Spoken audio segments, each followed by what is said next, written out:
just another day, another vlog at ito na nga ang first client natin na magpapasoft gel nail extension. Makikita nyo nga po pala sa nails niya na medyo may mga brittle. Dahil nagawan ko na siya ng first nail extension pero 2 months na. At ayon sa kwento niya ay napapasabit na dahil medyo marami nga ang gawain natin sa bahay. And then yung alaga niyang aso ay natatama-tamaan na rin.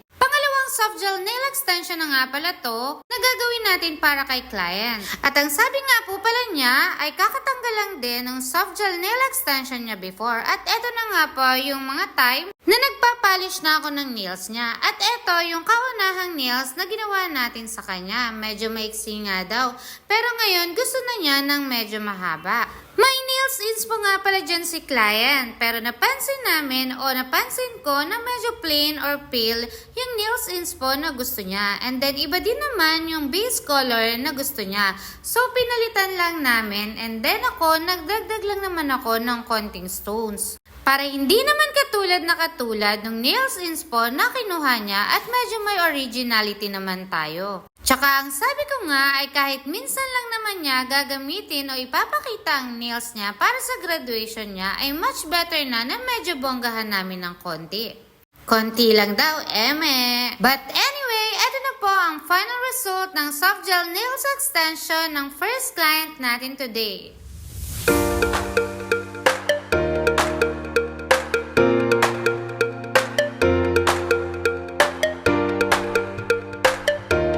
At eto naman po ang final result ng gel polish pedicure ni client. Hope you like it. Thank you for trusting. At after nga ng first client natin ay paspasan na kaming kumain ng lunch dahil may darating pa kaming second client which is refill ng eyelash extension niya. At eto na nga po pala yung final result ng refill ng eyelash extension ng second client natin. And after nyan, nagpalinis na rin nga po pala siya ng kamay niya. Nang kuko pala sa kamay, rather. Eto naman yung result ng nails niya dahil natanggal na natin yung mga glue kasi naglalagay daw po siya ng mga press-on nails. May lakad siya, so eto lang yung ginawa natin sa kanya.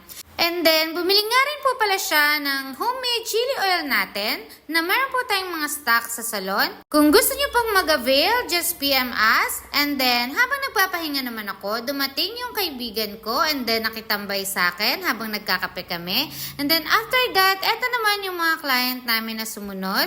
Nakakaloka sis, ngarag-ngarag lang ang peg natin. Nakakatuwa nga itong client kong to dahil mukha siyang Haponesan. Nagpagupit nga lang pala siya and then nagpaahit ng kilay sa akin. Napakaganda nga palang babae na to. And then, eto namang sumunod kong client, which is yung ate ng mukhang Haponesa, ay nagpapagawa sa atin ng fashion color. And then, plano rin niyang magpagawa ng soft gel nail extension, pero kinukulang na kami sa oras dahil anong oras na.